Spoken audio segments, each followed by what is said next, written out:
গ্রীষ্ম বর্ষা পিনিতি ভরসা। হ্যাঁ, পিনিত শপিং সিটি। নমস্কার, আপনারা দেখছেন হুগলি আপডেট। আপনাদের সঙ্গে আমি উষা। আসছি খবরে। স্বামী স্ত্রীর রক্তাক্ত মৃতদেহ বাড়ি থেকে উদ্ধার ঘিরে চাঞ্চল্য হুগলি বৈদ্যবাটিতে। হুগলির বৈদ্যবাটিতে বাড়ি থেকে স্বামী স্ত্রীর রক্তাক্ত মৃতদেহ উদ্ধার। ঘটনাস্থলে শ্রীরামপুর থানার পুলিশ। বৈদ্যবাটি পৌরসভার ৯ নম্বর ওয়ার্ডের সীতারাম বাগান এলাকায় বিগত ৫ থেকে ৬ বছর ধরে সেখানেই ভাড়া থাকত ওই পরিবার। যুগলের রক্তাক্ত দেহ উদ্ধার হয় সেই ভাড়া বাড়ি থেকেই। জানা যায়, স্বামীর নাম মনীষ ভাদুরী, স্ত্রী অপর্ণা। মনীষ দিল্লি রোডের পাশে একটি কারখানায় কাজ করত। অপর্ণাও বিভিন্ন সময় বিভিন্ন বাড়িতে পরিচারিকার কাজ করেছে। আজ সকালে এরকম ঘটনা ঘটায় চাঞ্চল্য ছড়িয়েছে এলাকায়। হুগলি থেকে চন্দনা দত্তের রিপোর্ট, হুগলি আপডেট। প্রায় ১৫০০ লিটার ভেজাল সর্ষের তেল উদ্ধার করল পুলিশ হুগলি শ্রীরামপুরে। গোপন সূত্রে খবর পেয়ে শ্রীরামপুর থানার পুলিশকে সঙ্গে নিয়ে বিশেষ অভিযান চালায় এনফোর্সমেন্ট ব্রাঞ্চের আধিকারিকরা। শ্রীরামপুর খুঁটিবাজার রেল টেন্ডার হাউসিং এর সামনে এলাকায় একটি কারখানা হানা দিয়ে ১০০০টি ১৫ কেজি তেলের টিন, বিভিন্ন রঙের পেটি সহ পাঞ্চিং মেশিন বাজেয়াপ্ত। পাশাপাশি কারখানার ৩ জনকে আটক করে। জানা যায়, বেশ কিছুদিন ধরে ভেজাল সর্ষের তেল বানাচ্ছিল এই অভিযুক্তরা। এছাড়া বিভিন্ন নামি দামি কোম্পানির ব্র্যান্ডের তেল নকল করে বাজারে বিক্রি করছিলেন তারা। সেই অভিযোগ পেয়েই হানা দেয় এবং ঘটনাস্থল থেকে ভেজাল তেল সহ ভেজাল কারবারিদের আটক করে পুলিশ। চন্দনা দত্তের রিপোর্ট, হুগলি আপডেট। হুগলি চুচুড়া পৌরসভার ৩ নম্বর ওয়ার্ডে এক রাতে ৫টি বাড়িতে চুরি, এলাকাবাসী আতঙ্কে। তদন্তে পুলিশ। চুচুড়া পৌরসভার ৩ নম্বর ওয়ার্ডে হেমন্ত বসু কলোনিতে ৫টি বাড়িতে চুরি। গতকাল রাতে বাড়িতে লোক থাকা অবস্থায় কি করে চুরি হলো তা নিয়ে রহস্য দানা বেঁধেছে। জানা গেছে, কলোনির ৫টি বাড়িতে চুরির ঘটনা। কোনো বাড়িতে মোবাইল, কোনো বাড়িতে নগদ টাকা, আবার একটি বাড়ি থেকে গয়না চুরি হয়। চুচুড়া থানার অন্তর্গত কেওটা ফাঁড়ির পুলিশ ঘটনার তদন্তে যায়। কলোনিতে সব বাড়ি ঘেঁষাঘেঁষি, সেখানে অবাধে চোর ঢুকলো, চুরি করলো, চলে গেল কি করে, ভাবাচ্ছে পুলিশকে। আমার লকার খুলে ৪০,০০০ মতো টাকা, তারপরে ফোন থেকে ১,৫০০ টাকা, ফোনগুলো নেয়নি। ছাদ থেকে ওরা নেমেছিল, নেমে সমস্ত সব পরিষ্কার করে নিয়ে গেছে। আমি সকালে ঘুম থেকে উঠে দেখি সবগুলো পরিষ্কার। কিছু বুঝতে পারেনি না আপনারা? আমার লকার খুলে ৪০,০০০ মতো টাকা, ফোন থেকে ১,৫০০ টাকা, আর দরজা মজ্জা খুলে সবই তো নিয়ে গেছে। আমি উঠে দেখি কিছুই নেই। ছাদ থেকে ওনারা নেমেছিল, কারণ আমার দরজা মজ্জা কেউ খোলেনি, শুধু ভেতরের দরজাগুলো খুলে এগুলো সব নিয়ে গেছে। সোনা টোনা কিছু ছিল, রূপোর জিনিস? না, সোনা ওখানে জিনিস কিছু ছিল না। মোট কত টাকা হবে? ৪০,০০০ টাকা উপরে। আর ওই টাকাই, আর সব জিনিস তো গেটে গুটে রেখে গেছে। আর কিছু খোঁজার চেষ্টা করেছিল, পাইনি। কি নাম দিদি আপনার? আমার সুপ্রিয়া বিশ্বাস। রাজ্যের মন্ত্রী সিদ্দিকুল্লাহ চৌধুরীকে নিজের এলাকাতেই কালো পতাকা ও গো ব্যাক স্লোগান তৃণমূলের এক অংশে। পূর্ব বর্ধমান জেলার মন্তেশ্বর বিধানসভায় নিজের কেন্দ্রেই কালো পতাকা ও গো ব্যাক স্লোগান শুনলেন রাজ্যের মন্ত্রী সিদ্দিকুল্লাহ চৌধুরী। সিদ্দিকুল্লাহ চৌধুরীর অভিযোগ, তৃণমূলের পঞ্চায়েত সমিতির সভাপতি আহমেদ হোসেনের অঙ্গলি হেলনের পুলিশের সামনে গুন্ডা বাহিনী তাকে কালো পতাকা দেখায় ও তার দিকে তেড়ে আসে। তার আরো অভিযোগ, পুলিশ চুপচাপ দাঁড়িয়েছিল, পুলিশ ইচ্ছা করেই তাদের সরিয়ে দিতে পারত, পুলিশ তা করেনি।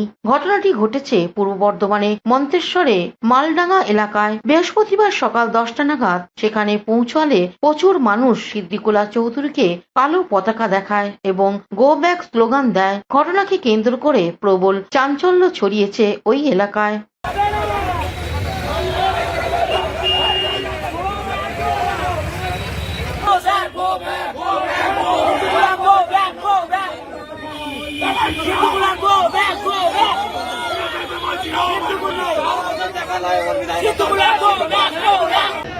তুলে ধরো। এই ধরনের পরিস্থিতি মন্তেশ্বরের বুকে, মালডাঙ্গার বুকে, আপনি বিধায়ক। আমি শুধু বিধায়ক নয়, বর্ধমান জেলায় 16টি বিধায়কের মধ্যে সব থেকে বেশি ভোটে আমি জিতেছি ৩৫,০০০। বিগত লোকসভা নির্বাচনে ৪৮,০০০ ভোট মন্তেশ্বর মঙ্গলকোট দিয়েছে। আমি বুঝতে পারছি না এই সমস্ত ভাড়াটে মুখ, এরা দল করে না, এরা একেবারে গুন্ডা বাহিনী। এদেরকে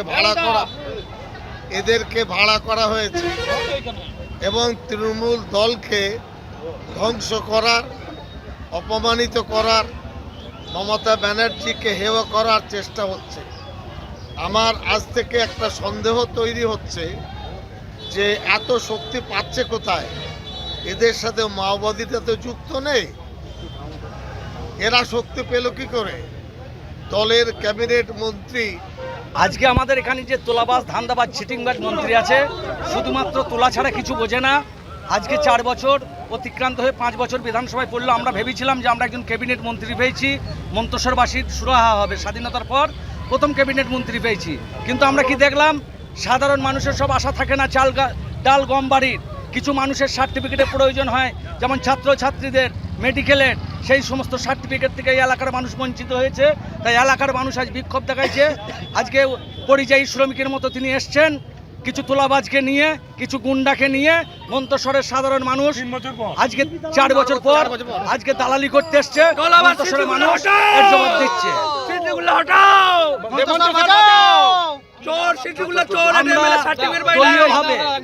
দলীয়ভাবেও যেমন আমরা কোনোদিন ওকে পাশে পাইনি, আজকে প্রশাসনিকভাবে যে উনি একজন মন্ত্রী বা বিধায়ক, আমরা একজন সাধারণ মানুষের সার্টিফিকেট দিতে পারিনি।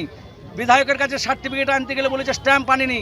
সাধগে চাই উনি 2-1 দিন আসতেন, তুলে চলে যেতেন, কলকাতা যেতে বলতেন, সেখানে গিয়ে মানুষকে বলতেন নাপিত দিকে নখ বেড়েছে, তোদেরকে এখানে আসতে হবে। তাই সাধারণ মানুষ। মন্তেশ্বর মালডাঙ্গা থেকে আশিস কুমার ঘোষের রিপোর্ট, হুগলি আপডেট। এখন নিয়ে নেব বিজ্ঞাপন বিরতি। বিরতির পর ফিরে আসছি খবরে। শীত, গ্রীষ্ম, বর্ষা, পিনিতি ভরসা। হ্যাঁ, পিনিত শপিং সিটি। যে কোনো মরশুমের রেডিমেড জামা কাপড় পাওয়া যায় একই ছাদের তলায়। ছোট থেকে বড়, পুরুষ, মহিলা ও শিশুদের একমাত্র নির্ভরযোগ্য প্রতিষ্ঠান। শীতকালীন যে কোনো শাড়ি, জিন্স, টপ, কুর্তি, চুড়িদার, পাঞ্জাবি মানেই পিনিত শপিং সিটি। আখন বাজার, চুঁচুড়া, Hooghly. Amala nursing home. Enjoy a weekend at Vedam, the paradise of peace. A home away from home.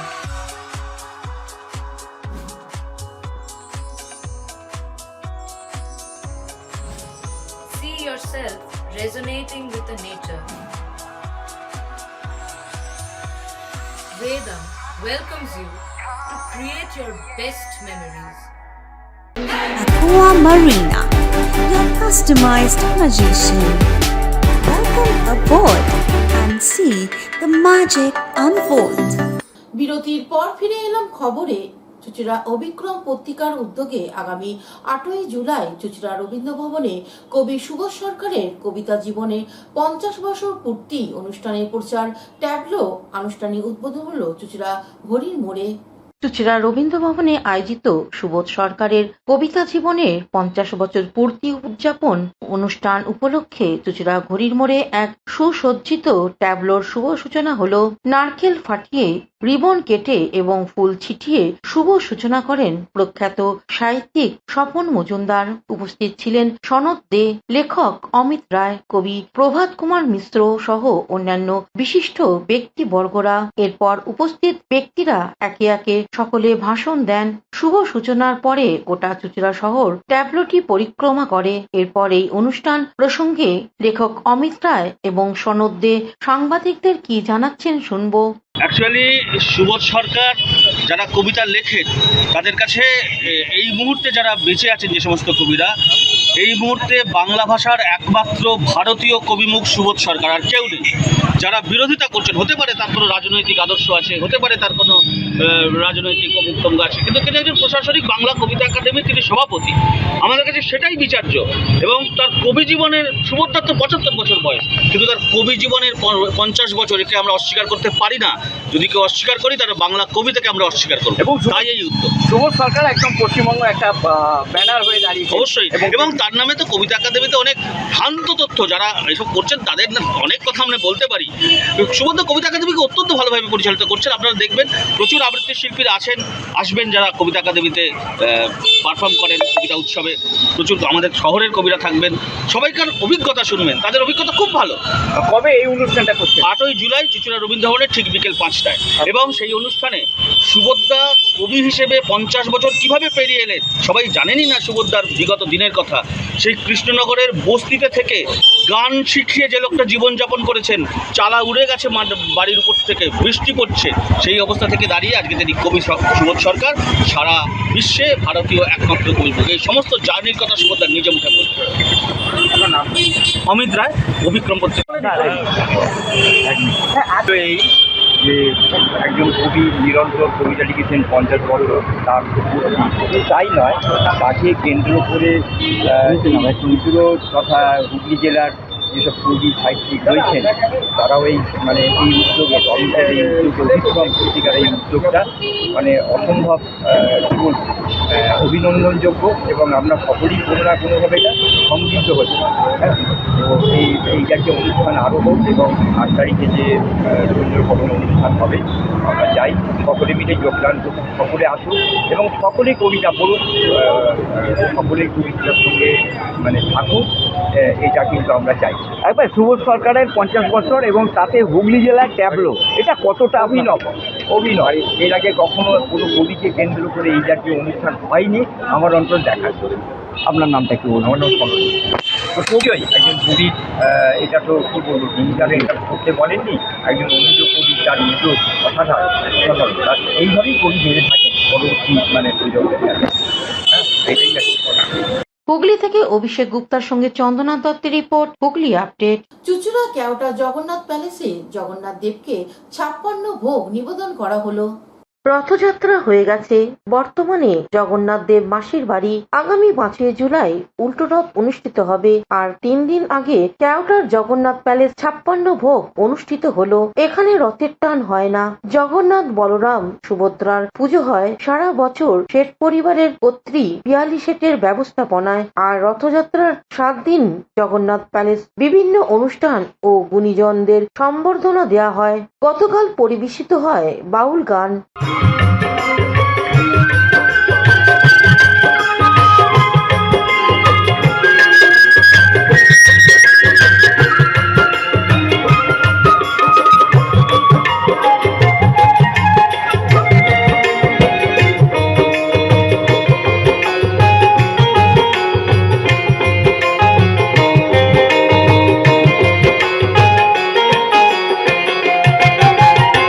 বসিয়ে ভোগ খাওয়ানো হয়। এবারে 56 ভোগ প্রসঙ্গে গৃহকর্ত্রী পিয়ালি শেঠ ও পুত্র সৌমদীপ শেঠ কি জানাচ্ছেন শুনবো। আমি জগন্নাথ প্যালেসের পক্ষ থেকে জগন্নাথ প্যালেসের সেবিকা পিয়ালি শেঠ বলছি। আমাদের এই জগন্নাথ প্যালেসের জগন্নাথ পুজো আজ 12 বছর হলো। তা 12 বছরে আমাদের যে জগন্নাথ পুজোর যে একটা ধরন, একটা স্নান যাত্রা থেকে একটা পুরো শুরু হয়। 15 দিন উনি জ্বরে থাকেন, তারপরে সোজা রথে ওনাকে প্রথম প্রতিষ্ঠা করা হয়। প্যালেসে জগন্নাথ দেব 12 বছর পা দিয়েছে। 12 বছর ধরে এই দিন 56 ভোগ হচ্ছে, তার সাথে জগন্নাথ দেব রাজ বেশে সাজে। এই 12 বছরের একটা বৈশিষ্ট্য আছে, রুক্মিণী আর কৃষ্ণ এই 12 বছর আলাদা ছিল। হুগলি থেকে স্বর্ণালী পাটলের সঙ্গে উষা দত্তের রিপোর্ট, হুগলি আপডেট।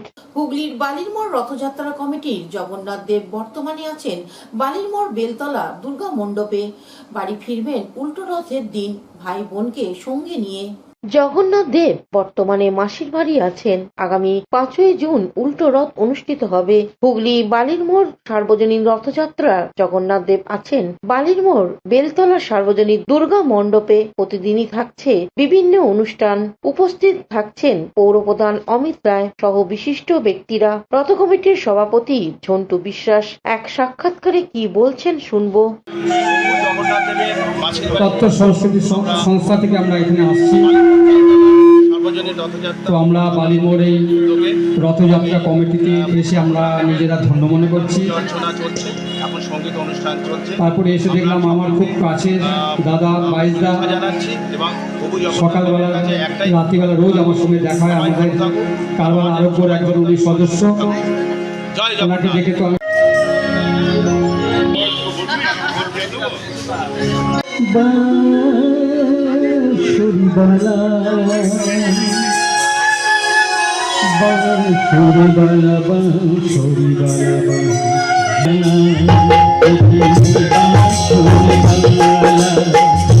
হুগলি থেকে চন্দনা দত্ত রিপোর্ট, হুগলি আপডেট। হুগলি চুচুড়া পূর্ব বেগুনতলার সার্বজনীন দুর্গোৎসব সমিতি পাক রজন জয়ন্তী বর্ষে পদার্পণ করল।